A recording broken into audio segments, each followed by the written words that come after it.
News में आपका स्वागत है। मैं रिपोर्टर आरिफ अंसारी पेश करता हूं जनता के विचार। और आज विधानसभा अमरवाड़ा के उपचुनाव को लेकर सिंगोली में जो सरगर्मी है, अमरवाड़ा विधानसभा के उपचुनाव को लेकर आज हमारे बीच में माननीय जफर खान साहब और बबलू पांडे जी हमारे यहाँ पर मौजूद हैं और वो यहाँ पर जनता को अपनी उपलब्धि और अपनी योजनाओं के विषय में समझा रहे हैं। हम उनसे बात करते हैं कि वो यहाँ पर किस लिए। बबलू भैया, आप उपचुनाव को लेकर यहाँ पर किस लिए आए हैं?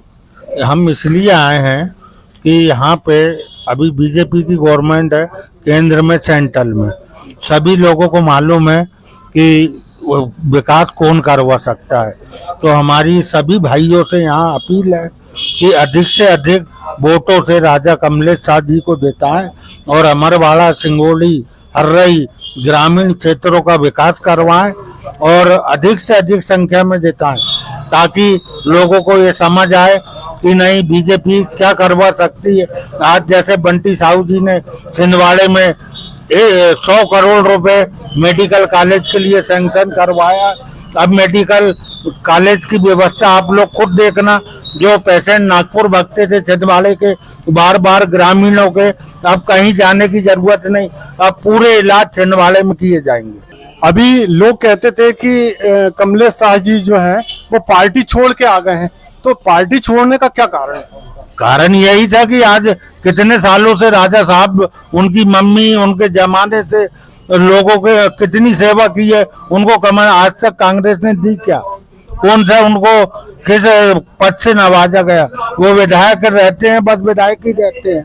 इस समय अभी छिंदवाड़े में आप देखिए कमलेश शाह जी ने जो मेहनत किया है, दीपक सक्सेना जी ने जो मेहनत किया है, आज ये उसका रिजल्ट है कि आज बीजेपी का सांसद जीता है छिंदवाड़े में। और विकास कार्य हर्रई के जागीरदार खुद करेंगे और यहाँ की जनता बोलेगी कि नहीं विकास हो रहा है। अब हमारे बीच में जाने माने नेता माननीय जफर खान साहब है, मैं उनसे 2 शब्द कहने के लिए कहूंगा। जफर खान साहब, आप यहाँ पर किस लिए आए? यहाँ पर हम 10 तारीख को जो उपचुनाव होने जा रहा है और इस सिलसिले में हम यहाँ पर आए हैं। सिंगोली और रजोला बड़ा संवेदनशील माना जाता है। ये देन यहाँ पर कांग्रेस के शासन काल में पैदा की गई है और मुसलमानों को भ्रम में रखा गया है कि अगर भारतीय जनता पार्टी की सरकार आ गई तो कभी भी यह दंगा और फसाद हो जाएगा। लेकिन हम अपने मुस्लिम भाइयों को खासतौर से ये बताना चाहते हैं कि 70 साल कांग्रेस का शासन रहा और इन 70 सालों में कांग्रेस ने हमारे मुस्लिम समाज को ड्राइवर, कंडक्टर, चाय का ठेला, पान की दुकान और आपका क्या नाम से बोलते फुटपाथ, ये कांग्रेस की देन रही है। बेरोजगारी कांग्रेस की देन रही है। फुटपाथ अगर जो कांग्रेस की जो हमारे मुस्लिम भाई को जो दिए, उनको मालूम था कि मुस्लिम समाज बहुत ईमानदार, बहुत वफादार है। अगर इन्हें अपन ने तालीम दे दी, एजुकेशन दे दिए, तो ये हमारे को राजनीति में भी पिछाड़ सकते हैं। दंगा फसाद, दहशत गर्दी, ये भी देन कांग्रेस की। फूट डालो शासन करो, ये भी देन कांग्रेस की। नेहरू जी की नीति रही कि फूट डालो और शासन करो, हिंदू मुसलमान को लड़ाओ और अपना शासन चलाओ, ये कांग्रेस की देन रही है। 10 तारीख को जो चुनाव होने जा रहा है, हम मुस्लिम समाज को ये बताने आए हैं कि भाई 20 साल हमारे मुख्यमंत्री शिवराज सिंह चौहान जी रहे और इन 20 सालों में अनेकों योजनाएं बनी, जिसमें मेन योजना जो थी कि बेघरों को घर दिया जाए, बेरोजगारों को रोजगार दिया जाए और जिनके घर टूटी फूटी हालत में उनको 2.5 लाख रुपए दिया जाए। हमारे सेंट्रल में जो गवर्नमेंट है, केंद्र में जो गवर्नमेंट है, माननीय नरेंद्र भाई मोदी जी, सेंट्रल गवर्नमेंट ने भी बहुत अनेकों योजनाएं गरीबों के लिए बनाई। जैसे आयुष्मान योजना, अगर उसका फायदा हिंदू समाज ले रहा है तो मुस्लिम समाज भी ले रहा है, जिसमें 5 लाख रुपए की बीमारी का इलाज करवाने की छूट है। 5 लाख की बीमारी का इलाज करा सकते हैं। इसी तरीके से जो बेघरों को घर जो दिया जा रहा है प्रधानमंत्री आवास योजना के तहत, हमारे मुस्लिम समाज को अगर वो मकान दे रहे हैं तो उसमें 70 से 75% तो मुस्लिम समाज को फायदा उठा रहा है। गल्ला दे रहे हैं, गल्ले का भी फायदा मुस्लिम समाज बाकायदा उठाता है, फ्री में जो गल्ला मिलता है। इसके साथ साथ 2.5 लाख रुपया जो शासन देता है, जिनके घर टूटी फूटी अवस्था में है, उनको 2.5 लाख रुपए का फायदा दिया जाता है, बिना भेदभाव के दिया जाता है। वहाँ किसी तरीके से ये नहीं देखा जाता कि ये हिंदू भाई है, ये मुस्लिम भाई है। और ये सारी चीजें हमारा मुस्लिम समाज भी देखता है कि हमारे को मतलब भाई बिना भेदभाव के योजनाओं का फायदा दिया जाता है। विपक्ष कहता है कि भाजपा विकास नहीं करती, लेकिन जब भी वोट लेने की बारी आती है तो वो कांग्रेस और नेहरू जी के पीछे पड़ जाती है। इसके विषय में आप कर रहे हैं।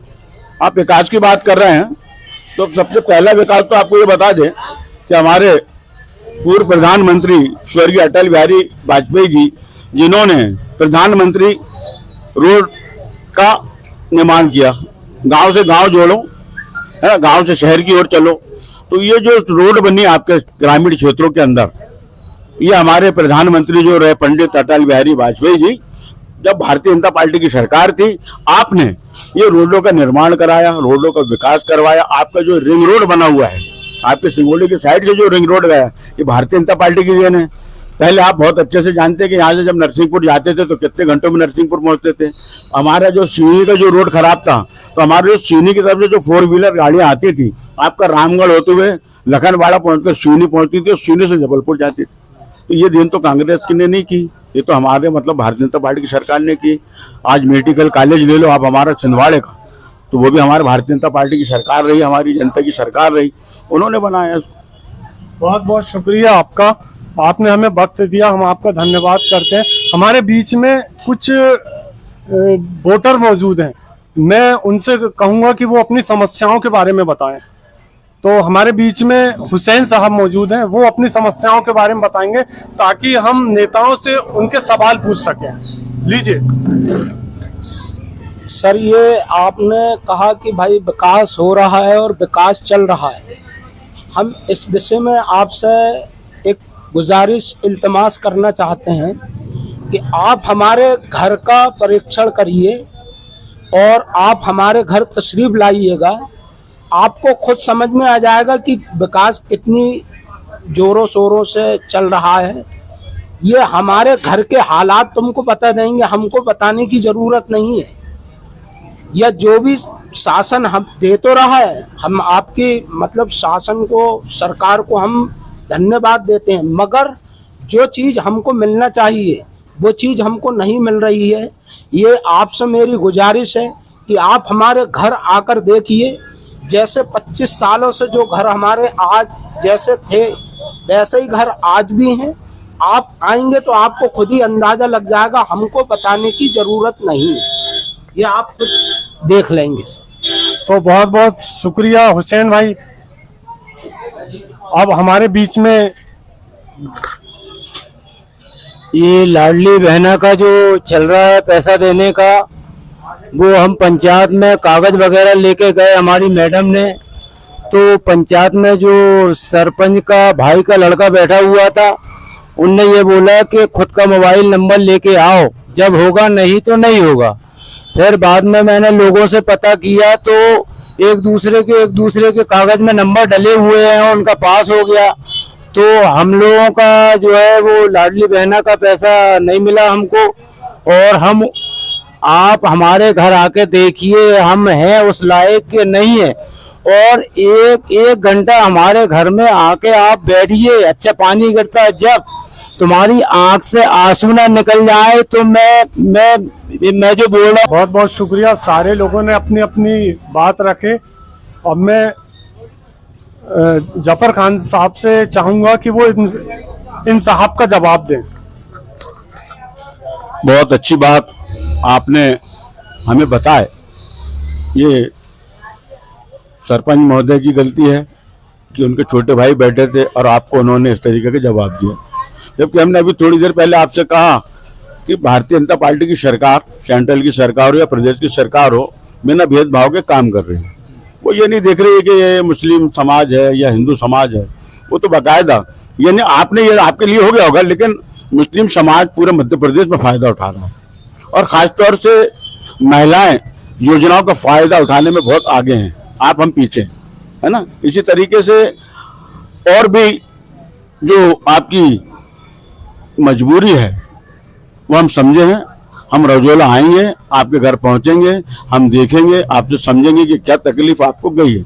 मैं इस चैनल के माध्यम से माननीय मुख्यमंत्री जी से निवेदन करूंगा, गुजारिश करूंगा, इस तरीके के बहुत सारे ऐसे गरीब परिवार के तबके के जो लोग हैं, इसी तरीके से वो बेबसी के साथ बेचारे यहाँ वहाँ फटकार खाए घूमते रहते हैं। मजबूरी और बेबसी उनके सामने होती है, उनको ये समझ में नहीं आता हम शासन में किससे बात करें और किससे नहीं बात करें।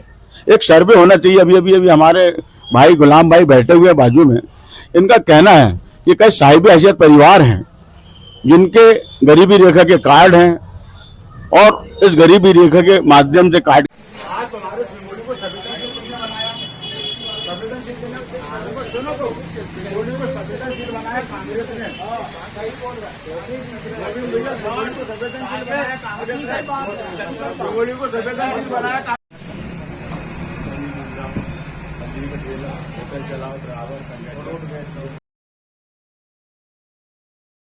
वीडियो देखने के लिए आप सभी लोगों को धन्यवाद। हमारे चैनल का उद्देश्य है आपकी आवाज को जनता तक पहुंचाना। तो देखते रहिए MP28 न्यूज।